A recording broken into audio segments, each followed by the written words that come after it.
ಸಮಸ್ತ ಕನ್ನಡಿಗರಿಗೆ ನಮಸ್ಕಾರ. ನೀವು ನೋಡ್ತಾ ಇದ್ದೀರಾ ಬಿಪಿ ನ್ಯೂಸ್ ಕನ್ನಡ. ನಾನು ಭುವನ. ನೋಡಿ, ಜಂಟಿ ಅಧಿವೇಶನದಲ್ಲಿ ಭಾರಿ ಹೈ ಡ್ರಾಮಾ ನಡೆದಿದೆ. ಸರ್ಕಾರ ಬರೆದುಕೊಂಡಂತಹ ಭಾಷಣವನ್ನ ಓದೋಕೆ ರಾಜ್ಯಪಾಲ ಆಗಿರುವಂತಹ ತಾವರ್ ಚಂದ್ರ ಗೆಹ್ಲೋಟ್ ಅವರು ಹಿಂದೇಟನ್ನ ಹಾಕಿದ್ದಾರೆ. ಅಲ್ಲದೆ ಇವತ್ತು ಒಂದೇ ಸಾಲಿನ ಭಾಷಣ ಮಾಡಿ ವಿಧಾನಸೌಧದಿಂದ ಹೊರಟು ಹೋಗಿದ್ದಾರೆ. ಹಾಗಾಗಿ ರಾಜ್ಯಪಾಲರ ನಡೆಯ ವಿರುದ್ಧ ಕಾಂಗ್ರೆಸ್ ಸದಸ್ಯರು ಘೋಷಣೆಗಳನ್ನ ಕೂಗ್ತಾ ಇದ್ದಾರೆ, ಧಿಕ್ಕಾರಗಳನ್ನ ಹಾಕಿದ್ದಾರೆ. ಭಾಷಣದ ಆರಂಭದಲ್ಲೇ ನರೇಗಾ ಯೋಜನೆ ಬಗ್ಗೆ ಘೋಷಣೆಗಳನ್ನ ಕೂಗಿದ್ದಾರೆ. ಹಾಗಾದ್ರೆ ರಾಜ್ಯಪಾಲರು ಈ ರೀತಿಯಾಗಿ ಮಾಡಿದ್ದು ಸರಿನಾ ಅನ್ನುವಂತ ಪ್ರಶ್ನೆ ಮೂಡುತ್ತೆ. ಮೊದಲಿಗೆ ನೋಡಿ, ರಾಜ್ಯಪಾಲರು ಅವ್ರಿಗೆ ಆದಂತಹ ಒಂದಿಷ್ಟು ಕಟ್ಟುನಿಟ್ಟುಗಳಿರುತ್ತೆ. ಭಾಷಣ ಓದದೆ ನಿರ್ಗಮಿಸಿದ್ದು ಯಾವ ಮಟ್ಟಿಗೆ ಸರಿ ಅನ್ನೋದು ಒಂದು. ಯಾಕಂದ್ರೆ ಶಿಷ್ಟಾಚಾರವನ್ನ ಮುರಿದಿದ್ದಾರಾ ಅನ್ನುವಂತ ಪ್ರಶ್ನೆಯನ್ನ ಮೂಡುತ್ತದೆ. ರಾಜ್ಯಪಾಲರ ನಡೆಯನ್ನ ಈಗ ಸಿಎಂ ಖಂಡಿಸ್ತಾ ಇದ್ದಾರೆ. ಜೊತೆಗೆ ಸರ್ಕಾರ ಕೊಟ್ಟ ಭಾಷಣವನ್ನ ಓದದೆ ತೆಳೆದೇ ಇರುವುದು ಸಿಎಂ ಅವ್ರಿಗೆ ಕೆರಳ್ತಾ ಇರುವಂತದ್ದು, ಆ ರೀತಿ ಆಗಿರುವಂತದ್ದು. ರಾಜ್ಯಪಾಲರನ್ನ ತಡೆಯುವಂತ ಪ್ರಯತ್ನವನ್ನ ಮಾಡ್ತಾರೆ ಹರಿಪ್ರಸಾದ್ ಅವರು. ಜೊತೆಗೆ ಜಂಟಿ ಅಧಿವೇಶನದಲ್ಲಿ ಸಾಕಷ್ಟು ಗೊಂದಲ ನಡೆಯುತ್ತೆ, ಗದ್ದಲ ನಡೆಯುತ್ತೆ. ಮನ್ರೇಗಾ ಹೆಸರನ್ನ ಬದಲಾಯಿಸೋದಕ್ಕೆ ಕಾಂಗ್ರೆಸ್ ಸಾಕಷ್ಟು ವಿರೋಧವನ್ನ ವ್ಯಕ್ತಪಡಿಸ್ತಾ ಇದೆ. ಆದ್ರೆ ಭಾಷಣದಲ್ಲಿ ಈ ಅಂಶ ಇದೆ ಅನ್ನುವ ಕಾರಣಕ್ಕೆ ಭಾಷಣವನ್ನ ಓದದೆ ನಕಾರವನ್ನ ತೆಗೆದಿರುವಂತದ್ದು. ರಾಜ್ಯಪಾಲರ ಭಾಷಣದಲ್ಲಿ ಇತ್ತು ಅನ್ನೋದಕ್ಕೆ ಈ ವಿರೋಧ ಅಂಶವನ್ನ ಕೇಂದ್ರಕ್ಕೆ ಮುಜುಗರ ಪಡುತ್ತದೆ, ಕೇಂದ್ರಕ್ಕೆ ಮುಜುಗರ ಆಗುತ್ತೆ ಅನ್ನೋ ಕಾರಣಕ್ಕೆ ಭಾಷಣವನ್ನ ಮಾಡಿಲ್ಲ. ಆದ್ರೆ ಭಾಷಣ ಮಾಡ್ಲೇಬೇಕಿತ್ತು ಅನ್ನೋದು ಸರ್ಕಾರದ ವಾದ. ರಾಜ್ಯಪಾಲರ ನಡೆಗೆ ಇದೀಗ ಸಿದ್ದರಾಮಯ್ಯ ಅವರು ಸಾಕಷ್ಟು ಆಕ್ರೋಶವನ್ನ ವ್ಯಕ್ತಪಡಿಸ್ತಾ ಇದ್ದಾರೆ. ಏನೆಲ್ಲ ಅಪ್ಡೇಟ್ಸ್ ಗಳಾಯ್ತು, ನಿನ್ನೆ ಏನು ಬೆಳವಣಿಗೆಗಳಾಗಿದೆ, ಈಗ ಸದ್ಯ ಅಪ್ಡೇಟ್ ಗಳು ಏನಿದೆ, ರಾಜ್ಯಪಾಲರು ಪಾಲಿಸಬೇಕಾದಂತ ನಿಯಮ ಅನುಸಾರಗಳು ಏನಿದೆ, ಅದೆಲ್ಲವನ್ನ ಡಿಸ್ಕಸ್ ಮಾಡ್ತಾ ಹೋಗೋಣ. ನೋಡಿ, ಮೊದಲಿಗೆ ಕಾಂಗ್ರೆಸ್ ಹೋರಾಟ ಸಿದ್ಧವಾಗಿತ್ತು, ಕಾನೂನಿನ ಹೋರಾಟ ಸಿದ್ಧವಾಗಿತ್ತು. ಯಾವುದಕ್ಕೆ? ರಾಜ್ಯಪಾಲರು ಒಂದು ವೇಳೆ ಅಧಿವೇಶನಕ್ಕೆ ಬರ್ಲಿಲ್ಲ ಅಂತ ಅಂದ್ರೆ ಕಾನೂನಿನ ಹೋರಾಟ ಮಾಡೋದಕ್ಕೆ ಸಿದ್ಧವಾಗಿದ್ರು. ಯಾಕಂದ್ರೆ ನಿನ್ನೆ ಕೂಡ ಎಲ್ಲೋ ಒಂದ್ ಕಡೆ ರಾಜ್ಯಪಾಲರು ಇವತ್ತಿನ ಮೊದಲ ದಿನದ ಅಧಿವೇಶನಕ್ಕೆ ಬರೋದಿಲ್ಲ ಅನ್ನುವಂತಹ ಮಾಹಿತಿಗಳು ಲಭ್ಯವಾಗ್ತಾ ಇತ್ತು. ಯಾಕಂದ್ರೆ ಅವರು ಬರೆದು ಕೊಟ್ಟಿದ್ದಂತಹ ಭಾಷಣಗಳು ಒಂದಿಷ್ಟು ಕಾನೂನಿನ ಸಂಘರ್ಷಗಳಿಗೆ ಎಡೆ ಮಾಡಿಕೊಡುತ್ತೆ ಅನ್ನೋದಕ್ಕೋಸ್ಕರ ಭಾಷಣವನ್ನ ಮಂಡಿಸೋದಕ್ಕೆ ರಾಜ್ಯಪಾಲರು ಅಲ್ಲಿಂದ ಬರೋದೇ ಇಲ್ಲ ಅನ್ನುವಂತ ಮಾತುಗಳು ಕೇಳಿ ಬರ್ತಾ ಇತ್ತು. ಒಂದು ವೇಳೆ ರಾಜ್ಯಪಾಲರು ಬಂದಿಲ್ಲ ಅಂತ ಅಂದ್ರೆ ಕಾನೂನು ಹೋರಾಟ ಮಾಡೋದಕ್ಕೆ ಇವರೆಲ್ಲ ಕಂಪ್ಲೀಟ್ ಆಗಿ ಸಿದ್ಧತೆಯನ್ನ ಮಾಡ್ಕೊಂಡಿದ್ರು. ಆದ್ರೆ ರಾಜ್ಯಪಾಲರು ಸದನಕ್ಕೆ ಬರೋದು ಯಾವಾಗ ಖಚಿತವಾಗುತ್ತೆ, ಅವರು ಸರ್ಕಾರದ ಪರವಾಗಿ ಸಿದ್ಧಪಡಿಸಿದಂತ ಭಾಷಣವನ್ನ ಪೂರ್ಣ ಪ್ರಮಾಣದಲ್ಲಿ ಓದುತ್ತಾರೆ ಎಂಬುದೇ ದೊಡ್ಡ ಪ್ರಶ್ನೆ ಆಗಿತ್ತು. ಆದ್ರೆ ಈಗ ಅದು ನಿಜ ಆಯ್ತು. ಯಾಕಂದ್ರೆ ಅವರು ಭಾಷಣವನ್ನ ಪೂರ್ಣ ಪ್ರಮಾಣದಲ್ಲಿ ಓದದೆ ತೆಳಿರುವಂತದ್ದು ಅದು ಒಂದು ನಿನ್ನೆ ಆಗಿತ್ತು. ಯಾಕಂದ್ರೆ ಓದೋದಿಲ್ಲ ಅನ್ನುವಂತ ಇತ್ತು. ಆದ್ರೆ ಜೊತೆಗೆ ಸರ್ಕಾರ ಸಿದ್ಧಪಡಿಸಿದಂತ ಭಾಷಣದ 11 ಪ್ರಮುಖ ಪ್ಯಾರಾಗಳೇನಿದೆ, ಅಂದ್ರೆ ರಾಜ್ಯಪಾಲರು ಓದುತ್ತಾರಾ ಅಥವಾ ಇಲ್ವನ್ನಂತ ಎಂಬ ಪ್ರಶ್ನೆ ಏನಿತ್ತು, ಇದೀಗ ಕಲಾಪಕ್ಕೆ ಆಗಮಿಸಿದಂತ ರಾಜ್ಯಪಾಲರು ಸರ್ಕಾರ ಬರೆದುಕೊಟ್ಟಿದ್ದಂತ ಭಾಷಣವನ್ನ ಓದದೆ ಅಲ್ಲಿಂದ ಹೊರಟು ಹೋಗಿದ್ದಾರೆ. ಸಾಮಾನ್ಯವಾಗಿ ರಾಜ್ಯಪಾಲರು ಸರ್ಕಾರದ ಸಾಧನೆಗಳನ್ನ, ಅಲ್ಲಿರುವಂತಹ ಭಾಷಣವನ್ನ ಓದ್ಬೇಕು. ಆದ್ರೆ ಇತ್ತೀಚಿನ ರಾಜಕೀಯ ಬೆಳವಣಿಗೆಗಳ ಹಿನ್ನೆಲೆಯನ್ನ ಗಮನಿಸಿದ್ರೆ ಕೇವಲ ಭಾಷಣದ ಪ್ರತಿಯನ್ನ ಸದನದಲ್ಲಿ ಮುಂದಿಟ್ಟು ಹೋಗ್ತಾ ಇದ್ದಾರೆ ಅಂತಂದ್ರೆ ರಾಜ್ಯಪಾಲರು ಭಾಷಣ ಮಾಡದೆ ಹೊರಟು ಹೋಗ್ಬೇಕಾಗಿರುವಂತಹ ಉದ್ದೇಶ ಅಲ್ಲಿ ಬಂದೇ ಬರುತ್ತೆ. ಯಾಕಂದ್ರೆ ಬೇರೆ ರೀತಿಯಾದಂತಹ ಕೆಲಸಗಳನ್ನ ಅವರು ಮಾಡೋದಕ್ಕೆ ಸಾಧ್ಯ ಇಲ್ಲ. ಯಾವಾಗ ಜಂಟಿ ಅಧಿವೇಶನದಲ್ಲಿ ದೊಡ್ಡ ಹೈಡ್ರಾಮಾ ನಡೆಯುತ್ತೆ, ಕಾಂಗ್ರೆಸ್ ಸದಸ್ಯರು ಜೊತೆಗೆ ರಾಜ್ಯಪಾಲರ ವಿರುದ್ಧ ಸಾಕಷ್ಟು ಆಕ್ರೋಶವನ್ನ ವ್ಯಕ್ತಪಡಿಸ್ತಾರೆ. ಕೂಡಲೇ ಆಚೆ ಬಂದು ಮಾಧ್ಯಮಗಳ ಜೊತೆಗೂ ಕೂಡ ಒಂದಿಷ್ಟು ಮಾತನಾಡುವಂತ ಪ್ರಯತ್ನವನ್ನ ಮಾಡ್ತಾರೆ ಸಿಎಂ ಸಿದ್ದರಾಮಯ್ಯ ಅವರು. ರಾಜ್ಯಪಾಲರು ಸರ್ಕಾರ ತಯಾರು ಮಾಡಿದಂತ ಭಾಷಣ ಮಾಡದೆ ಅವರೇ ತಯಾರು ಮಾಡ್ಕೊಂಡು ಬಂದಂತ ಭಾಷಣವನ್ನ ಮಾಡಿ ಓದ್ ಹೋಗಿದ್ದಾರೆ.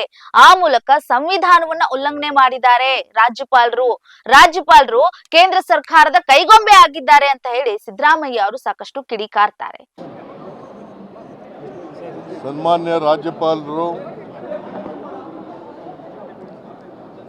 ಪ್ರತಿ ವರ್ಷದ ಆರಂಭದಲ್ಲಿ ಜಂಟಿ ಅಧಿವೇಶನ ಸೇರಿದಾಗ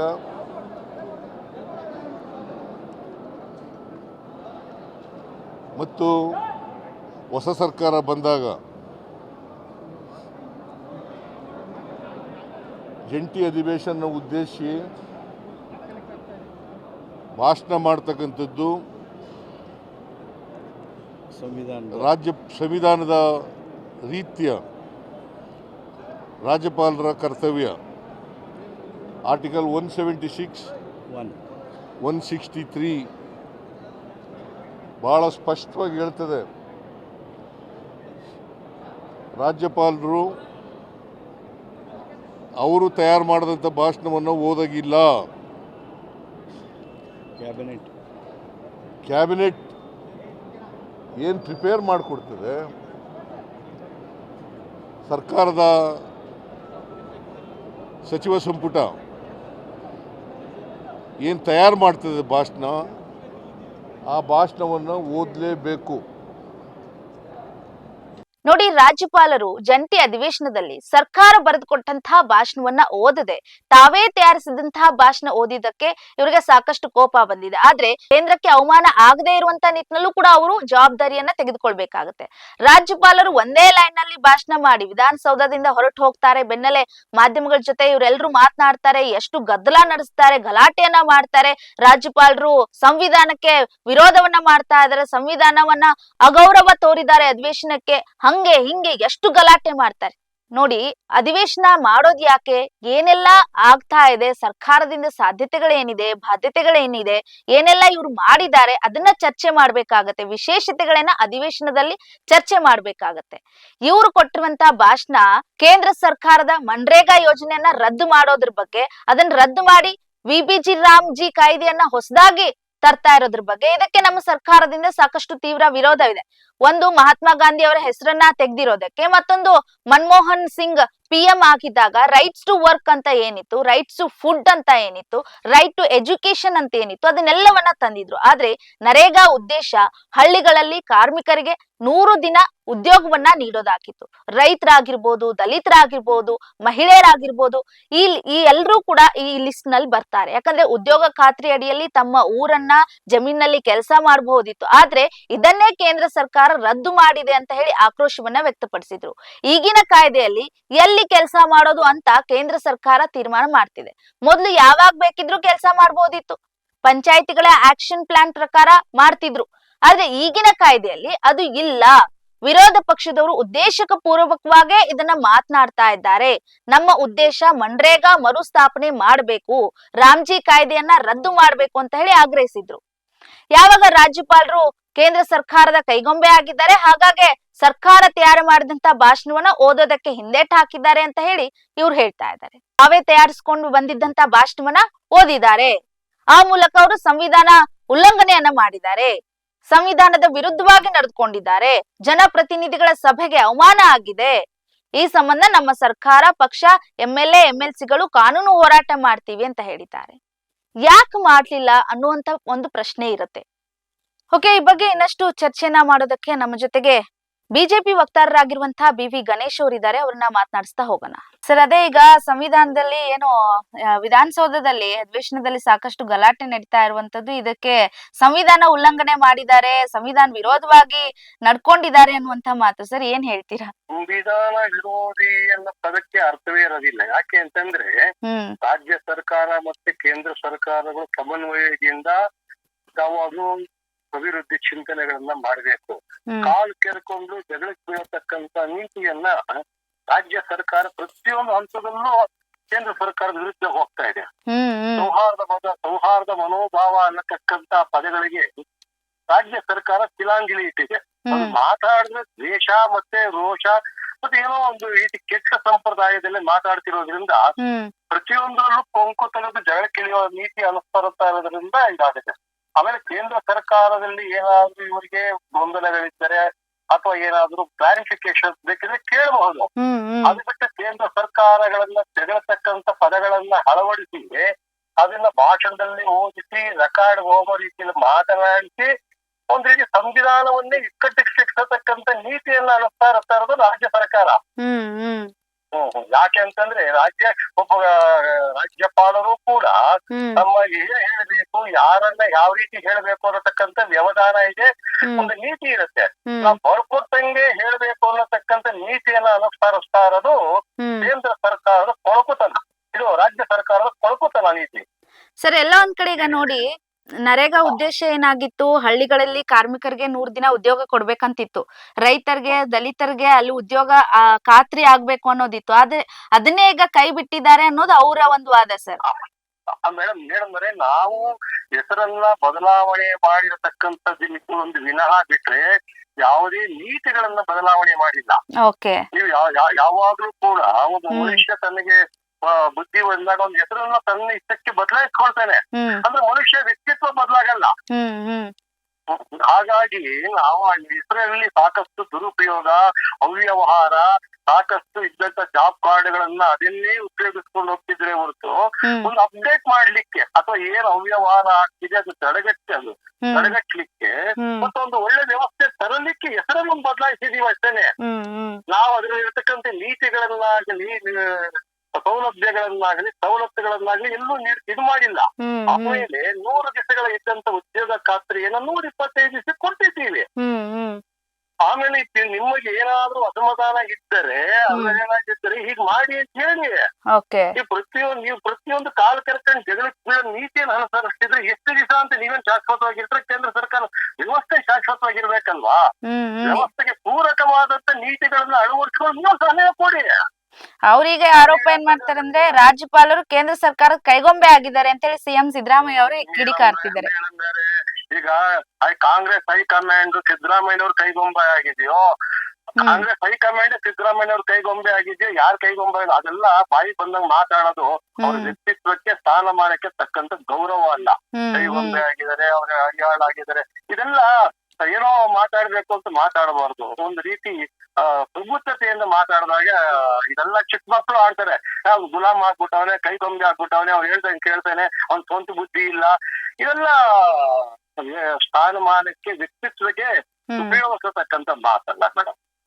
ಯಾಕೆ ಅಂತಂದ್ರೆ ರಾಜ್ಯ ಸರ್ಕಾರ, ಕೇಂದ್ರ ಸರ್ಕಾರ ಎರಡು ಸಾರ್ವಜನಿಕರ ಹಿತದೃಷ್ಟಿಯಿಂದ, ದೇಶದ ಹಿತದೃಷ್ಟಿಯಿಂದ ಸರ್ಕಾರಗಳಿವೆ ಹೊತ್ತು ವೈಯಕ್ತಿಕ ಪ್ರತಿಷ್ಠೆ ಅಲ್ಲ. ಏನ್ ತಪ್ಪು ಇದೆ ಹೇಳಿ, ಮನ್ರೇಗಾದಲ್ಲಿ ಏನ್ ತಪ್ಪು ಮಾಡಿದ್ರೆ ಹೇಳಿ, ಇಂತಿಂತ ತಪ್ಪು ಮಾಡಿದ್ರೆ ಅಂತ ಹೇಳಿ ಹಕ್ಕಿಲ್ವಾ? ಅದು ಬಿಟ್ಟು ಅಭಿನ್ನವಾಗಿ ಅದಕ್ಕೊಂದು ವಿಶೇಷ ಅಧಿವೇಶನ ಕರೆದು ಅದಕ್ಕೊಂದು ರಾಜ್ಯಪಾಲರ ಭಾಷಣದಲ್ಲಿ ಹೇಳ್ತಿ ಅದು ರೆಕಾರ್ಡ್ ಮಾಡಿಸಿ ಏನ್ ಇದಕ್ಕೆ ಚೇಷ್ಟೆ ಇದ್ರಿಂದು ಹೌದು ನಿಜ. ಅದಕ್ಕೋಸ್ಕರ ವಿಶೇಷ ಅಧಿವೇಶನ ಕರೆಯುವಂತ ಅವಶ್ಯಕತೆ ಇರುತ್ತೆ. ಏನ್ ದೊಡ್ಡ ವಿಚಾರನೇ ಟ್ರಂಪ್ ಮೇಲೆ ಯುದ್ಧಾಡ್ದಂಗ್ ಆಡ್ತಾರಲ್ಲ ಇವ್ರು ರಾಜ್ಯ ಸರ್ಕಾರದವರು. ಅಲ್ಲ, ಇನ್ನು ಸಮಯ ಇತ್ತು ಅದ್ರ ಬಗ್ಗೆ ಡಿಸ್ಕಷನ್ ಮಾಡ್ಬೋದಿತ್ತು. ಮೊದಲನೇ ದಿನಾನೇ ನರೇಗಾ ಯೋಜನೆ ಬಗ್ಗೆ ಮಾತನಾಡ್ಬೇಕು ಅಂತಂದ್ರೆ ಅವ್ರಿಗೂ ಕೂಡ ಕಷ್ಟ ಆಗುತ್ತಲ್ಲ. ಸ್ವಲ್ಪ ಕಾಮನ್ ಸೆನ್ಸ್ ಬೇಡವಾ? ಅವ್ರ ಹೆಸರು ಬದಲಾಯಿಸಿದೀವಿ, ಅದು ಜಗಜ್ಜಾಹಿತರಾಗಿದೆ. ಅದ್ರಲ್ಲಿ ಏನೋ ನೀತಿ ಏನ್ ಬದಲಾಯಿಸಿದೀವಿ ಹೇಳಿ. ಹೌದು ಹೇಳಿ, ನಿಮ್ಗೆ ಹಕ್ಕಿದೆ ಹೇಳಲಿಕ್ಕೆ. ಅದು ಬಿಟ್ಟು ಕಾಲ್ ಕೆರ್ಕೊಂಡು ಮಾತಾಡಕ್ ಬಂದ್ರೆ ಜಗಳ ಆಡಕ್ ಬರ್ತಿರಲ್ಲ ನೀವು. ನಿಮ್ಮ ನೀತಿನೇ ಅದು. ಯಾವ್ದು ನಿಮ್ದು ಪಾಸಿಟಿವ್ ಥಿಂಕಿಂಗ್? ಎಲ್ಲರೂ ಒಂದು ದಿನ ಕೇಂದ್ರ ಸರ್ಕಾರದ ಜೊತೆ ಸೌಹಾರ್ದತೆಯಿಂದ ಮಾತಾಡಿ ಅನ್ನತಕ್ಕಂಥ ಒಂದು ವಿಚಾರ ಹೇಳ್ರಿ, ಒಂದು ವಿಷಯ ಹೇಳಿ. ಹಾಗಾದ್ರೆ ನೀವು ಯಾವ ದೇಶದಿಂದ ಬಂದವರು, ಎಲ್ಲಿದ್ದವರು ನೀವು? ಹೌದು, ಅಡಿಯಾಳಾಗಿದ್ದಾರೆ, ಕೈಗೊಂಬೆ, ಇದೆಲ್ಲ ಕೈಯಲ್ಲಿ ಹಾಕಿರೋ ಮಾತುಗಳು ಮೇಡಮ್. ಎಲ್ಲ ಸಣ್ಣ ತರದ ಮಾತುಗಳು. ಸರಿ, ಒಬ್ಬ ಅಧಿಕಾರದಲ್ಲಿ ವ್ಯವಸ್ಥೆಯಲ್ಲಿ ಒಂದು ನಾಯಕನಾದಂತ ವ್ಯಕ್ತಿಯ ಲಕ್ಷಣಗಳಲ್ಲ ಇದು. ಸುಮ್ನೆ ಜಸ್ಟ್ ಟೈಮ್ ಪಾಸ್, ಏನೋ ವಿಷಯ ಹೇಳಿದ್ರೆ ಚರ್ಚೆ ಆಗತ್ತೆ ಬಿಡೋ, ಗಾಳಿ ಸುದ್ದಿ ಚರ್ಚೆ ಆಗ್ಲಿ ಬಿಡೋ ಅನ್ನೋ ರೀತಿ ಬೇಜವಾಬ್ದಾರಿತನ ಮನೋಭಾವದ ಮಾತಾಗಿರೋದ್ರಿಂದ ಕೇಂದ್ರ ಸರ್ಕಾರ ಒಂದು ಉತ್ತಮ ನೀತಿಯನ್ನು ರೂಪಿಸ್ಲಿಕ್ಕೆ ಹೊರಟಿದೆ. ಉತ್ತಮ ನೀತಿಯನ್ನು ರೂಪಿಸಿದೆ. ಅದ್ರಲ್ಲಿ ಏನಾದ್ರೂ ಲೋಪದೋಷಗಳು ಇಲ್ಲ ಅಂತ ಯಾರು ಹೇಳಲಿಕ್ಕಾಗಲ್ಲ. ಇದ್ದರೆ ಇದು ರಾಜ್ಯದ ಜನತೆಗಾಗಿ, ರಾಷ್ಟ್ರದ ಜನತೆಗಾಗಿ ಮಾಡಿದಂತ ಒಂದು ಉದ್ದೇಶ. ರಾಜಕೀಯ ಪಕ್ಷಗಳಿಗೆ ಮಾಡಿದ ನೀತಿ ಅಲ್ಲ ಇದು. ಓಕೆ, ಈಗ ಎಲ್ಲ ಒಂದ್ ಕಡೆ ಸರ್ಕಾರ ಮತ್ತೆ ಕೇಂದ್ರ ಸರ್ಕಾರದ ಮಧ್ಯೆ ರಾಜ್ಯಪಾಲರು ಸಿಗಾಕೊಂಡಿದಾರ ಅಂತ? ರಾಜ್ಯಪಾಲರು ಹೇಳ್ತಾರೆ, ಅವ್ರಿಗೂ ವೈಯಕ್ತಿಕ ಅಭಿಪ್ರಾಯ ಇದೆಯಲ್ಲ ಮೇಡಮ್. ವೈಯಕ್ತಿಕ ಅಭಿಪ್ರಾಯ ಇದೆಯಲ್ಲ ಮೇಡಮ್. ಮನೆಯಲ್ಲೂ ವೈಯಕ್ತಿಕ ಅಭಿಪ್ರಾಯ ಇಲ್ವಾ? ವ್ಯವಸ್ಥೆಯಲ್ಲಿ ಭಿನ್ನಾಭಿಪ್ರಾಯಗಳು ವ್ಯಕ್ತಿಗತವಾಗಿ ವ್ಯವಸ್ಥೆಯಲ್ಲಿ ಸಹಜ. ಆದ್ರೆ ನೀವು ಬಲವಂತವಾಗಿ ಬರೆದು ಕೊಟ್ಟು ಹೀಗೆ ಹೇಳ್ಬೇಕು, ಹೀಗೆ ಮಾಡ್ಬೇಕು ಅನ್ನತಕ್ಕಂಥ ನೀತಿ ಇದೆಯಲ್ಲ, ಇದು ಒಂದು ರೀತಿ ದಬ್ಬಾಳಿಕೆಯ ನೀತಿ ರಾಜ್ಯ ಸರ್ಕಾರದ್ದು. ನೀವು ಹೋಗ್ತೀರಾ, ಒಂದು ಮನೆಯಲ್ಲೂ ಕೂಡ ಭಿನ್ನಾಭಿಪ್ರಾಯ ವ್ಯವಸ್ಥೆಯಲ್ಲಿ ಸಹಜ. ನಾನು ಕೇಂದ್ರ ಸರ್ಕಾರದ ವಿರುದ್ಧವಾಗಿ ಹೇಳಲಿಕ್ಕೆ ಬರಲ್ಲಪ್ಪ. ಇದು ರಾಜ್ಯದ ಜನತೆಗೆ, ರಾಷ್ಟ್ರದ ಜನತೆಗೆ ಮಾಡಿರತಕ್ಕಂಥ ಕೇಂದ್ರ ಸರ್ಕಾರದ ಯೋಜನೆ. ವ್ಯವಸ್ಥೆಯಲ್ಲಿ ಲೋಪದೋಷಗಳಿದ್ರೆ ರಾಜ್ಯ ಸರ್ಕಾರ, ಕೇಂದ್ರ ಸರ್ಕಾರ ಬಗೆಹರಿಸ್ಕೊಳ್ಳಿ. ಅದು ಬಿಟ್ಟು ನಾನು ಒಬ್ಬ ರಾಜ್ಯ ಸಂವಿಧಾನಕವಾಗಿ ಹುದ್ದೆಯಲ್ಲಿ ಇರತಕ್ಕಂಥ ರಾಜ್ಯಪಾಲರು ಹೇಳಿ ಅದನ್ನ ರೆಕಾರ್ಡ್ ಹೋಗಲು ಮಾಡಿ ಅದಕ್ಕೆ ಕಿರಿಕ್ ಮಾಡುವ ಉದ್ದೇಶ ಇಟ್ಕೊಂಡಿದಾರಲ್ಲ, ತಪ್ಪು ಅಂತ ಅವ್ರು ಹೇಳ್ತಾ ಇದಾರೆ. ಅವ್ರ ವೈಯಕ್ತಿಕ ಅಭಿಪ್ರಾಯ ಇಲ್ವಾ? ಹೌದು, ಭಿನ್ನಾಭಿಪ್ರಾಯಗಳು ಮನುಷ್ಯನಲ್ಲಿ, ವ್ಯವಸ್ಥೆಯಲ್ಲಿ ಒಂದು ಸಹಜವಾದ ನೀತಿ ಅಲ್ವಾ? ಅಲ್ಲ, ಈಗ ಮತ್ತೊಂದ್ ಕಡೆ ಸರ್, ಈಗ ರಾಜ್ಯಪಾಲರು ಅಂತ ಬಂದಾಗ ಅವ್ರಿಗೆ ಏನ್ ಭಾಷಣ ಮಾಡ್ಬೇಕು ಅನ್ನೋದು ಅವ್ರಿಗಿರುತ್ತೆ ಅಲ್ವಾ? ಅವ್ರು ಏನ್ ಮಾತನಾಡ್ಬೇಕು ಅನ್ನೋದಿರುತ್ತೆ. ಇವ್ರು ಹೇಳ್ತಾ ಇರೋದು ಅವರೇ ಬರ್ಕೊಂಡ್ ಬಂದ್ ಭಾಷಣ ಮಾಡ್ತಾ ಇದಾರೆ, ನಾವ್ ಬರ್ಕೊಟ್ಟಿದ್ ಯಾಕೆ ಹೇಳ್ತಾ ಇಲ್ಲ ಅಂತ ಹೇರ್ತಾ ಇದಾರಲ್ಲ, ಎಷ್ಟ್ರ ಮಟ್ಟಿಗೆ ಸರಿ ಅಂತ ಇದು? ಮೇಡಮ್ ಅವರೇ, ಇವ್ರು ಯಾವಾಗ್ಲೂ ರಾಜ್ಯಪಾಲರಿಗೆ ಯಾವ್ದೋ ಬರ್ಕೊಂಡು ಹೋಗುವಂತ ಇವ್ರು ಬರ್ಕೊಟ್ಟದನ್ನ ಅವ್ರು ಪ್ರತಿಯೊಂದು ರಾಜ್ಯಪಾಲರ ಭಾಷಣ ಅಂತ ಹೇಳ್ತಾರೆ. ರಾಜ್ಯಪಾಲರು ಭಾಷಣ ಮಾಡಬೇಕಾದಂತ ಸಂದರ್ಭದಲ್ಲಿ ಒಂದು ಕಣ್ಣು ರಾಜ್ಯ ಸರ್ಕಾರ, ಒಂದು ಕಣ್ಣು ಕೇಂದ್ರ ಸರ್ಕಾರ. ಹೌದು ಹೌದು. ನಾನು ಕೇಂದ್ರ ಸರ್ಕಾರ ಎರಡು ಕಣ್ಣಲ್ಲಿ ಯಾವ್ದು ಬೇಕು ಅಂದ್ರೆ ನಾನು ಎರಡು ಕಣ್ಣು ಬೇಕು ಅಂತ ಹೇಳ್ತೀನಿ. ಒಂದೇ ಕಣ್ಣು ಬೇಕು ಅಂತ ಹೇಳಿದ್ರೆ ರಾಜ್ಯಪಾಲರು ರಾಜ್ಯ ಸರ್ಕಾರ ಮತ್ತು ಕೇಂದ್ರ ಸರ್ಕಾರದ ಮಧ್ಯೆ ಇರತಕ್ಕಂತ ಒಂದು ಕೊಂಡಿ. ಹಾಗಾಗಿ ಅವರು ಎರಡು ಕಣ್ಣುಗಳು ಬೇಕು ಅನ್ನೋ ದೃಷ್ಟಿಯಿಂದ ಮಾತಾಡ್ತಾ ಇದಾರೆ. ಮತ್ತು ನೀವು ಒಂದೇ ಕಣ್ಣು ಬೇಕು, ನಮ್ದು ಒಂದೇ ಕಣ್ಣು, ಅವ್ರ ಕಣ್ಣು ಹಾಳಾಗೋಗ್ಲಿಲ್ಲ ನೀತಿ ಎಲ್ಲ ಬರ್ಕೊಟ್ಟು ಅವ್ರ ಕೈ ಹೇಳ್ಸಿದ್ರೆ ಹೌದು ಹೌದು. ಸಂವಿಧಾನಕ್ಕೆ ಅಪಪ್ರಚಾರ ಮಾಡ್ತಿರೋದು ಯಾರು, ಸಂವಿಧಾನಕ್ಕೆ ಅಗೌರವ ತೋರಿಸ್ತಿರೋದು ಯಾರು, ಸಂವಿಧಾನ ನೀತಿಯನ್ನು ಅಳವಡಿಸ್ಕೊಂಡಿರೋದು ಯಾರು? ನೀವು ಬಲವಂತವಾಗಿ ಹೇಗೆ ಹೇಳ್ಬೇಕು ಅಂತ ಬರ್ಕೊಡ್ತಿರತಕ್ಕಂತ ರಾಜ್ಯ ಸರ್ಕಾರದ ನೀತಿಗೆ ಗೌರವ ಇದೆಯಾ? ನಿಮ್ಮ ನೀತಿ ನಿಲುವುಗಳಿಗೆ ಬೆಲೆ ಇದೆಯಾ? ಹೌದು. ನಿಮ್ಗೂ ಆತ್ಮವಿಮರ್ಶೆ ಮಾಡ್ಕೊಳ್ಬೇಕಲ್ವಾ? ನಾವು ಹೆಸರು ಬದಲಾಯಿಸಿದ್ದೀವಿ ಮೇಡಮ್. ಜಿ ರಾಮ್ಜಿ ಮತ್ತು ಮಹಾತ್ಮ ಗಾಂಧಿ ಅಗೌರವ ತರಬೇಕು ಅಂತಲ್ಲ, ಅಲ್ಲಿ ನಡೀತಿದ್ದಂತ ಅವ್ಯವಹಾರಗಳು, ಅಲ್ಲಿ ನಡೀತಿದ್ದಂತ ಜಾಬ್ ಕಾರ್ಡ್ಗಳು, ಆಮೇಲೆ ಯಾರು ಗಂಡಸರು ಹೆಂಗಸರು ವೇಷ ಹಾಕೊಂಡೋಗಿ ಉತ್ಸಾಹಗಳೆಲ್ಲ ಹಾಕೊಂಡೋಗಿ ಈ ತರ 600-700 ಕೋಟಿ ರೂಪಾಯಿಗಳ ಅವ್ಯವಹಾರಗಳನ್ನ ಲಂಗು ಲಗಾಮಿಟ್ಟು ನಡೆದಿರೋದ್ರಿಂದ ಅವನು ಹೊಸ ವ್ಯವಸ್ಥೆ ತಂದಾಗ ಸಂಪೂರ್ಣ ನಿರ್ಮೂಲನ ಆಗತ್ತೆ ಅಂತ ಆಗಲ್ಲ, ಆದ್ರೆ ಒಂದು ನಿರಂತರ ತರಬಹುದು. ಹೌದು. ಅದು ಚೇಂಜಸ್ ವಿ ಕ್ಯಾನ್ ಎಕ್ಸ್ಪೆಕ್ಟ್. ಹೌದು. ಅದು ಬಿಟ್ಟು ನೀವು ಕಾಮಾಲೆ ಭಕ್ತನ ಕಾಣದಲ್ಲ ಅರಿಶಿನ ಅಂದಂಗೆ ನೀವು ಎಲ್ಲವನ್ನೂ ಕೂಡ ನಿಮ್ಮ ಕಾಮಾಲೆ ಕಣ್ಣಿಂದನೇ ನೋಡಕ್ ಹೋಗ್ತು ಅಂತಂದ್ರೆ ಎಷ್ಟು ದಿವಸ ನಡೆಸ್ತೀರಾ ರಾಜ್ಯ ಸರ್ಕಾರ? ರಾಜ್ಯ ಸರ್ಕಾರದಲ್ಲಿ ಕೇಂದ್ರ ಸರ್ಕಾರದ ಪರವಾಗಿ ಒಂದು ಮಾತು ಕೂಡ ಇದುವರೆಗೆ ಬಂದಾಗಿಂದ 30 ತಿಂಗಳು ಹೇಳಿಲ್ವಲ್ರಿ. ಬರೀ ಕಾಲ್ ಕೆರಕಳ ಜಗಳ. ನಿಜ ನಿಜ. ತಿಲ್ಕ ಇಟ್ರೆ ಎಗರಾಡೋದು, ರಾಜೇಂದ್ರ ಸ್ವಾಮಿ ಫೋಟೋ ಕೊಟ್ರೆ ಕೂಗಾಡೋದು, ಇನ್ನೊಬ್ಬನ ಕಂಡು ಅಂತಂದ್ರೆ ಏನೋ ಕಿಚ್ವಾಯಿ ಅಲ್ಲಿಬಿಡೋದು. ಇದೆಲ್ಲ ಬಿಡಬೇಕು ಮೇಡಮ್. ರಾಜ್ಯ ಸರ್ಕಾರದ ಮೇಲೆ ಸಾರ್ವಜನಿಕರು ಬಹಳ ವಿಶ್ವಾಸ ಇಟ್ಟಿದ್ದಾರೆ. ಸಾರ್ವಜನಿಕರ ಬಗ್ಗೆ ಚಿಂತನೆ ಮಾಡಬೇಕು. ಅದು ಬಿಟ್ಟು ನೀವು ಒಳ್ಳೆ ಕಾಲ್ ಕರ್ಕೊಂಡು ಸದಾ ಜಗಳ ಗಂಟೆಗಳ ತರ ಆಡ್ತಿದ್ರೆ ನಿಮ್ಮಿಂದ ರಾಜ್ಯ ಉದ್ಧಾರ ಆಗತ್ತಾ? ನಿಮ್ಮ ಸರ್ಕಾರಕ್ಕೆ ಗೌರವ ಇರುತ್ತಾ? ನಿಮ್ಮ ಆಡಳಿತಕ್ಕೆ ಬೆಲೆ ಇರುತ್ತಾ? ನಿಮ್ಮ ನೀತಿ ನಿಲುವುಗಳಿಗೆ ಏನಾದ್ರೂ ಒಂದು ಸಂವಿಧಾನಕ್ಕೆ ಬದ್ಧತೆ ಇದೆಯಾ?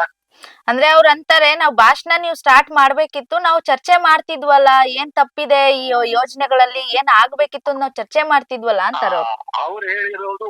ಒಂದಷ್ಟು ಪ್ಯಾರಾಗಳನ್ನ ತೆಗೀರಿ. ಹೌದು, 11 ಪ್ಯಾರ.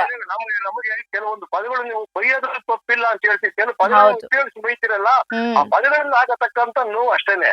ಬೈಯೋದು ನಿಮ್ಗೆ ಹಕ್ಕು, ನಮ್ಮ ಕೇಳೋದು ನಿಮ್ಗೆ ಹಕ್ಕಿದೆ. ಅದು ತೆರಳಬೇಕಾದಂತ ಸಂದರ್ಭದಲ್ಲಿ, ಬೈಬೇಕಾದಂತ ಸಂದರ್ಭದಲ್ಲಿ ಉಪಯೋಗಿಸತಕ್ಕಂತ ಪದಗಳಿಗೆ ಬೆಲೆ ಇಲ್ವಾ? ಹೌದು ಹೌದು. ನೀನ್ ಸರಿಯಾದ ಅನ್ನಕ್ಕೂ ನೀನು ಅಯೋಗ್ಯನ ತರ ಹೋಗ್ತೀಯಲ್ಲ, ನೀನು ಮನುಷ್ಯನ ಕರ್ತನ ಅನ್ನೋ ವ್ಯತ್ಯಾಸ ಅಲ್ವಾ? ಹೌದು ಹೌದು ಸರ್. ಹಾಗಾಗಿ ನಿಮ್ಮ ಮಾತುಗಳ ನಡವಳಿಕೆಗಳನ್ನ ಬದಲಾಯಿಸಿಕೊಂಡರೆ ವ್ಯವಸ್ಥೆಗೆ ಗೌರವ, ನಿಮ್ಮ ವ್ಯಕ್ತಿತ್ವಕ್ಕೂ ಗೌರವ, ರಾಜ್ಯ ಸರ್ಕಾರದ ಆಡಳಿತಕ್ಕೆ ಗೌರವ. ಇಲ್ಲ ಅಂತಂದ್ರೆ ಹುಚ್ಚರ ಕೈಯಲ್ಲಿ ದೊಣ್ಣೆ ಕೊಟ್ಟದಂಗೆ ಆದಷ್ಟೇ. ಯಾವಾಗ ಹೊಡಿತಾರೆ, ಯಾರು ಹೊಡಿತಾರೋ ಗೊತ್ತಾಗಲ್ಲ. ನಿಜ ನಿಜ. ಹಿಂಗೆ ಹೊಡ್ಕೊಂಡು ಹೋಗ್ತಾ ಇರ್ತಾರೆ ಅಂತ ನನ್ನ ಅನಿಸಿಕೆ madam. Okay, thank you sir ತಮ್ಮೆಲ್ಲ ಮಾಹಿತಿಗಾಗಿ. ಇಷ್ಟೊತ್ತು ನಮ್ ಜೊತೆಗೆ ಮಾತನಾಡಿದ್ವಿ, ಧನ್ಯವಾದ. ಎಸ್, ನೋಡಿ, ಬಿಜೆಪಿ ವಕ್ತಾರರು ಗಣೇಶ್ ಅವರು ಮಾತನಾಡಿದ ಪ್ರಕಾರ ನೀವು ಬನ್ನಿ, ಏನ್ ಸಮಸ್ಯೆ ಇದೆ ಹೇಳಿ, ಏನ್ ತಿದ್ದುಪಡಿ ಮಾಡ್ಬೇಕು ಹೇಳಿ. ಅದ್ರ ಬದಲು ನೀವು ಬರೀ ಹೆಸರನ್ನ ಚೇಂಜ್ ಮಾಡಿದಕ್ಕೆ ಇಷ್ಟು ನಿಮ್ಗೆ ಕೋಪ ಬರುತ್ತೆ, ಇಷ್ಟು ಅಗೌರವ ಮಾಡ್ತಾರೆ, ಹಂಗೆ ಹಿಂಗೆ ಡ್ರಾಮಾ ಮಾಡ್ತೀರಿ. ರಾಜ್ಯಪಾಲರು ಎಲ್ಲವನ್ನೂ ನೋಡ್ಬೇಕಾಗತ್ತೆ, ಕೇಂದ್ರ ಸರ್ಕಾರದ ಗಮನವನ್ನು ಅವ್ರು ನೋಡ್ಬೇಕು. ಇಲ್ಲಿ ರಾಜ್ಯ ಸರ್ಕಾರದಲ್ಲಿ ಏನ್ ಆಗ್ಬೇಕು, ಸರ್ಕಾರಕ್ಕೆ ಏನ್ ಸಾಧ್ಯತೆ ಇದೆ ಅದನ್ನು ಅವ್ರ ಗಮನದಲ್ಲಿ ಇಟ್ಕೊಂಡು ಭಾಷಣ ಮಾಡ್ಬೇಕಾಗತ್ತೆ. ಮೊದಲೇ ನೀವು ಭಾಷಣದಲ್ಲಿ ಬಂದ ತಕ್ಷಣನೇ ನಾವು ಹೇಳ್ಕೊಟ್ಟಿದೆ ಬರಿಬೇಕು ಅನ್ನೋದು ಎಷ್ಟ್ರ ಮಟ್ಟಿಗೆ ಸರಿ ಅನ್ನೋದು ಅವರ ವಾದ. ಎಸ್, ಈ ಬಗ್ಗೆ ಇನ್ನು ಕಾಂಗ್ರೆಸ್ ವಕ್ತಾರರಾಗಿರುವಂತ ಅನಿಲ್ ಅವರನ್ನ ಮಾತನಾಡಿಸ್ತಾ ಹೋಗೋಣ. ಹೈಡ್ರಾಮಾ ವಿಚಾರದ ಬಗ್ಗೆ, ಅವರ ಒಂದು ಈ ಚರ್ಚೆ ಬಗ್ಗೆ ಏನ್ ಹೇಳ್ತಾರೆ ನೋಡ್ತಾ ಹೋಗೋಣ.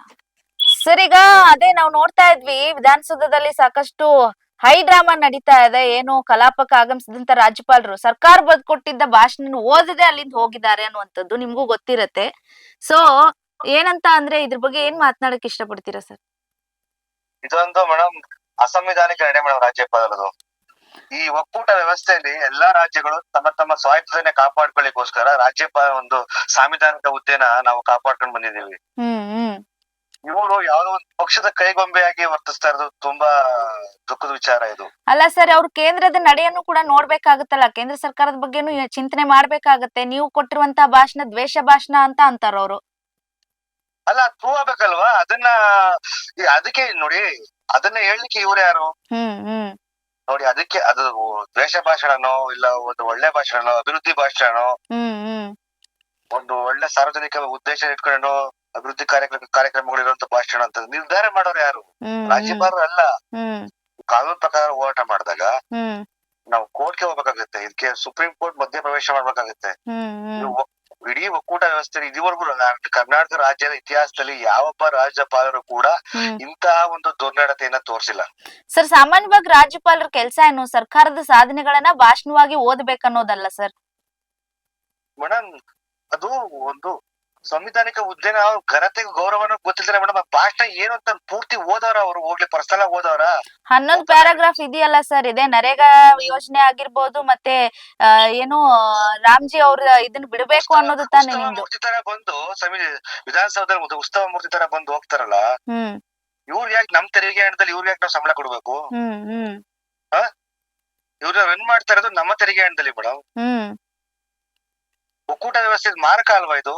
ಹ್ಮ್ ಈಗಾಗಲೇ ನಮ್ಗೆ ರಾಜ್ಯಕ್ಕೆ ಬರ್ಬೇಕಾದಂತ 2018 ನಮ್ ರಾಜ್ಯಕ್ಕೆ ಬರ್ಬೇಕಾದ GST ಪಾಲಾಗ್ಲಿ ತೆರಿಗೆ ಪಾಲಾಗ್ಲಿ ಯಾವ್ದು ಬರ್ತಾ ಇಲ್ಲ. ಹ್ಮ್ ಅದು ರಾಜ್ಯಪಾಲರ ಗಮನಕ್ಕೆ ಬಂದಿಲ್ವಾ? ಹಂಗಾರೆ ಅಲ್ಲ ನೀವು ನರೇಗಾ ಬಗ್ಗೆ ವಿಚಾರಗಳು ಮಾತ್ರ ಹೇಳ್ತಾ ಇವ್ರಲ್ಲ ಇವ್ರು, ಹ್ಮ್ ಮೀಡಿಯಾ ಆಗ್ಲಿ ಮತ್ತೆ ರಾಜ್ಯಪಾಲರಾಗ್ಲಿ. ಹ್ಮ್ ರಾಜ್ಯಕ್ಕೆ ಆಗಿರೋ ಅನ್ಯಾಯದ ಬಗ್ಗೆ ಯಾಕೆ ಮಾತಾಡ್ತಾ ಇಲ್ಲ ಅವರು? ಹಂಗಿತ್ತು ಅಂದ್ರೆ ಮಾತಾಡ್ತಿದ್ರಲ್ಲ ಸರ್ ಅವರು. ಅವ್ರ ಅದ್ರ ಬಗ್ಗೆ ಹೇಳ್ತಾ ಇಲ್ಲ, ನೀವು ಚರ್ಚೆ. ಕರ್ನಾಟಕದ ಇತಿಹಾಸದಲ್ಲಿ ಇಂತ ಒಂದು ದುಸ್ಥಿತಿಯ ರಾಜ್ಯಪಾಲ ಅಂತ ನಾವಂತೂ ನೋಡಿಲ್ಲ, ಓದೂ ಇಲ್ಲ. ಹ್ಮ್ ಇವರು ಕರ್ನಾಟಕದ ಇತಿಹಾಸಕ್ಕೆ ಒಂದು ಕಪ್ಪು ಚುಕ್ಕಿಯಾಗಿ ಉಳ್ಕೊಂಡ್ರಿ. ಈಗ ಬಿಜೆಪಿ ವಕ್ತಾರ ನಮ್ ಜೊತೆಗ್ ಮಾತನಾಡಿದ್ರು. ಅವ್ರ ಏನ್ ಹೇಳ್ತಾರಂತಂದ್ರೆ, ಬರೀ ಮನ್ರೇಗಾ ಯೋಜನೆನ ನಾವ್ ರದ್ದು ಮಾಡಿಲ್ಲ, ಅದ್ರ ಬದಲಾಗಿ ಬೇರೆ ಹೆಸರಲ್ಲಿ ತಂದಿದೀವಿ, ಅದಕ್ಕಿಂತ ಒಳ್ಳೆ ಸೌಲಭ್ಯಗಳನ್ನ ನಾವ್ ಅದ್ರೊಳಗಡೆ ಇಟ್ಟಿದೀವಿ. ಆದ್ರೆ ಇವ್ರಿಗೆ ಸುಮ್ನೆ ಗಲಾಟೆ ಮಾಡ್ಬೇಕು, ಸುಮ್ನೆ ಏನೋ ಒಂದ್ ಹೈ ಡ್ರಾಮಾ ಮಾಡ್ಬೇಕು ಅನ್ನುವಂಥದ್ದು ವಾದ ಆಗಿತ್ತು ಅವ್ರದ್ದು. ಮೇಡಮ್, ಜನಪ್ರತಿನಿಧಿಗಳಾಗಿ ಡ್ರಾಮಾ ಮಾಡ್ಲಿಕ್ಕೆ ವಿಧಾನಸೌಧಕ್ಕೆ ಹೋಗ್ಬೇಕಾಗಿಲ್ಲ. ಇಲ್ಲಿ ಜನರ ಕಷ್ಟಗಳನ್ನ ಶಾಸ್ತ್ರ ರೂಪಿಸಕ್ಕೆ ಜನಪ್ರತಿನಿಧಿಗಳು ಶಾಸಕರಾಗಿ ಆಯ್ಕೆ ಆಗಿರೋದು. ಆ ಬಿಜೆಪಿ ವಕ್ತಾರಂಗೆ ತಲೆ ಬಿಡ ವಾಟ್ಸ್ಆಪ್ ಯೂನಿವರ್ಸಿಟಿ ಓದ್ಕೊಂಡ್ ಬಂದಿರ್ಬೇಕು. ನರೇಗಾನ ಪೂರ್ತಿ ಮನ್ರೇಗಾನ ಚೇಂಜ್ ಮಾಡೋರು ರಾಮ್ಜಿ ಅಂತ ಚೇಂಜ್ ಮಾಡಿದ್ದಾರೆ. ಅದು ಯಾವ್ಯಾವ ಐಟಮ್ಗಳಿದಾವೆ ಏನಿದಾವೆ ಅಂತ ಪೂರ್ತಿ ಓದೋರ ಕೇಳಿ ಅವರು. ತೆಂಗು ಮತ್ತು ಅಡಿಕೆ ಮತ್ತು ಬಾಳೆಗೆ ತೋಟಗಾರಿಕೆ ಇಲಾಖೆಯಲ್ಲಿ ಬರ್ತಾ ಇದ್ದಂತ ಮನ್ರೇಗಾ ಅನುದಾನ ಕಡಿತಗೊಳಿಸವ್ರೆ. ಬಾಳೆ ಬೆಳೆಗೆ ಪ್ರೋತ್ಸಾಹನ ಎಲ್ಲಿ ಬರುತ್ತೆ? ಮತ್ತೆ ಎಕ್ಸ್ಟೆಂಡ್ ಆಗದ ಹೆಂಗೆ? ತೋಟಗಾರಿಕೆ ಇಲಾಖೆ ಸರ್ಕಾರದ ತಾನೇ ಎಕ್ಸ್ಟೆಂಡ್ ಆಗೋದು. ಹೌದು. ಈ ಕನಿಷ್ಠ ಜ್ಞಾನ ಇಲ್ದಾರ ಈ ವ್ಯಕ್ತಿಗಳು ಬಿಜೆಪಿ ಹೋಗ್ತಾರ ಅಂತ ಹೇಳ್ಕೊಂಡು ಸೋಗ್ಲಾಡಿಗಳು ಮೇಡಮ್. ಅವರು ವಾಟ್ಸ್ಆಪ್ ಯೂನಿವರ್ಸಿಟಿ ಬುದ್ಧಿವಂತರವರು. ಅವ್ರು ಜನಸಾಮಾನ್ಯರಿಗೆ ಏನಾಗ್ತಾ ಇದೆ ಪರಿಸ್ಥಿತಿ ಏನಂತ ಯೋಚನೆ ಮಾಡೋರ. ನೋಟ್ ಬ್ಯಾನ್ ಆದಾಗ ಎಷ್ಟು ಬಡ್ಕೊಂಡ್ರಿ ಅವರು. ನೋಟ್ ಬ್ಯಾನ್ ಆದಂತ ಒಂದೇ ಒಂದು ಒಳ್ಳೆ ಕೆಲಸ ಏನು ಅಂತ ಹೇಳಕ್ ಯೋಗ್ಯತೆ ಇಲ್ಲ ಅವ್ರಿಗೆ. ಮೇಡಮ್, ನಾವ್ ಯಾವ್ದೇ ಪಕ್ಷದ ವಕ್ತಾರನಾಗಿ ಮಾಡ್ತಾ ಇಲ್ಲ. ನಾನೊಬ್ಬ ಸಾಮಾನ್ಯ ಪ್ರಜೆಯಾಗಿ ನಮ್ಮ ರಾಜ್ಯದ ಕನ್ನಡ ದೇಶದ ಪ್ರಜೆಯಾಗಿ ನಾನು ಮಾಡ್ತಾ ಇರೋದು. ರಾಜ್ಯಪಾಲರ ನಡೆನ ನಾನು ವೈಯಕ್ತಿಕವಾಗಿ ತುಂಬಾ ಖಂಡಿಸ್ತೀನಿ ಮೇಡಮ್. ಇದ್ರಲ್ಲಿ ಯಾವುದೇ ಮುಚ್ಚುಮರೆ ಇಲ್ಲ ಮೇಡಮ್. ಈ ವಿಚಾರನ ರಾಜ್ಯ ಸರ್ಕಾರ ಸುಪ್ರೀಂ ಕೋರ್ಟ್ ಮಟ್ಟಕ್ಕೆ ತಗೊಂಡೋಗಿ ಅಂಗಳಿಕೆ ಹಾಕ್ಬೇಕು. ಇದನ್ನ ಒಕ್ಕೂಟ ವ್ಯವಸ್ಥೆಯಲ್ಲಿ ನಾವು ಎಷ್ಟು ಸ್ಟೇಟ್ ಗಳಿದಾವೆ, ಎಲ್ಲಾ ಸ್ಟೇಟ್ ಗಳು ಕೇಂದ್ರ ಅಂಡಲ್ ಬರ್ಬೇಕಂತಂದ್ರೆ ಎಲ್ಲಾರು ರಾಜ್ಯದ ಸ್ವಾಯತ್ತತೆನ ಕಾಪಾಡ್ಕೊಳ್ಕೋಸ್ಕರ ನಾವು ಹೋರಾಟ ಮಾಡ್ಬೇಕಲ್ವೇ? ಭಾಷಾ ವಿಚಾರದಲ್ಲೂ ಮೌನವಾಗಿರ್ತಾರೆ, ತೆರಿಗೆ ವಿಚಾರದಲ್ಲೂ ಮೌನವಾಗಿರ್ತಾರೆ. ಈಗ ಅಧಿವೇಶನ ನಡೀತಾ ಇದೆ, ಇವಾಗ್ಲೂ ಮೌನ ಆದ್ರೆ ಇದಕ್ಕೇನಂತ ಹೇಳ್ತಾರೆ ಉತ್ತರ ಮೇಡಮ್? ಅಲ್ಲ, ಉದ್ದೇಶ ಪೂರ್ವಕವಾಗಿ ಮಾತನಾಡ್ತಾ ಇದಾರೆ, ಪೂರ್ವಕವಾಗಿ ಮಾತಾಡಿರೋದು ಮೇಡಮ್. ಇದ್ರಲ್ಲಿ ನೋ ಮೋರ್ ಡೌಟ್ ಮೇಡಮ್. ಇವರು ಬಿಜೆಪಿಯ ಕೈಗೊಂಬೆ ಆಗಿದ್ದಾರೆ, ಕೇಂದ್ರ ಸರ್ಕಾರದ ಕೈಗೊಂಬೆ ಆಗಿ ಸರ್ಕಾರ ಪ್ರಶ್ನೆಗಳ ಅನುದಾನಗಳನ್ನ ಯಾವ ರೀತಿ ಏನು ಅಂತ ಹೇಳಲಿಕ್ಕೆ ಇವ್ರಿಗೆ ಮುಖ ಇಲ್ದೇನೆ, ನನ್ನ ಅಭಿಪ್ರಾಯ ವೈಯಕ್ತಿಕವಾಗಿ ಅವ್ರಿಗೆ ಬೇಸರ ಆಗಿ ಭಾಷಣ ಓದದೆ ಹೋಗಿರ್ಬೇಕು ಅಂತ. ಈಗ ರಾಮ್ಜಿ ಕಾಯ್ದೆನ ರದ್ದು ಮಾಡ್ಬೇಕು ಅನ್ನೋದೇನ್ ಆಗ್ರಹ ಇದೆ ಸರ್, ಅದರಿಂದ ಏನು ಉಪಯೋಗಗಳಾಗುತ್ತೆ ಅಂತ ಅವ್ರು ಯಾಕೆ ಅದ್ರ ಬಗ್ಗೆ ಮಾತನಾಡೋದಕ್ಕೆ ಇಷ್ಟ ಪಡ್ತಾ ಇಲ್ಲ? ಅದನ್ನ ಅವ್ರೇ ಪ್ರೆಸ್ ಮೀಟ್ ಮಾಡೋರ ಮೇಡಮ್ ರಾಜ್ಯಪಾಲರು? ಮೀಡಿಯಾದವ್ರಿಗೆ ಹೇಳೋರ? ಎಲ್ಲಾರು ಒಂದ್ ಪ್ರೆಸ್ ಮೀಟ್ ಮಾಡಿದಾರ? ಇಲ್ಲ. ಮತ್ತೆ ಮಾನ್ಯ ಪ್ರಧಾನ ಮಂತ್ರಿಗಳೇ ಪ್ರೆಸ್ ಮೀಟ್ ಮಾಡಲ್ಲ, ರಾಜ್ಯಪಾಲರು ಮಾಡಲ್ಲ. ಪ್ರೆಸ್ ಮೀಟ್ ಮಾಡ್ಬೇಕು ಅಂತ ಏನಾರ ಕಾನೂನು ಇದೆಯಾ? ಇಲ್ಲ. ಅವ್ರು ಮಾಡದೆ ಶಾಸನ, ಅವ್ರು ವಿಧಿಸದೆ ದಂಡ, ಆ ರೀತಿ ಆಗಿದೆ ಕೂಡ ವ್ಯವಸ್ಥೆಯಲ್ಲಿ. ಇದಿಷ್ಟು ಇವತ್ತಿನ ಒಂದು ಜಂಟಿ ಅಧಿವೇಶನದಲ್ಲಿ ನಡೆದಿರುವಂತಹ ಚರ್ಚೆಗಳು. ಒಟ್ನಲ್ಲಿ ಇವತ್ತು ಇನ್ನೇನು ಕಲಾಪ ಅಂತೂ ಆರಂಭ ಆಗುವಂತ ಸಮಯ. ಕಲಾಪವನ್ನ ಮುಂದೂಡ್ತಾರೆ, ಅಲ್ಲಿ ಕೂಡ ಮತ್ತೆ ಇವರು ಹಗ್ಗ ಜಗಟವನ್ನ ಮಾಡ್ತಾರೆ, ಕೂಗಾಟವನ್ನ ಮಾಡ್ತಾರೆ, ರಾದಂತವನ್ನ ಮಾಡ್ತಾರೆ. ಏನೆಲ್ಲ ಅಪ್ಡೇಟ್ಸ್ ಆಗುತ್ತೆ ಮುಂದಿನ ದಿನಗಳಲ್ಲಿ ನಾವು ಕೊಡ್ತಾ ಇರ್ತೀವಿ. ಅಲ್ಲಿವರೆಗೂ ನೋಡ್ತಾ ಇರಿ BB ನ್ಯೂಸ್ ಕನ್ನಡ. ಇದು ಕನ್ನಡಿಗರ ಪ್ರತಿಧ್ವನಿ.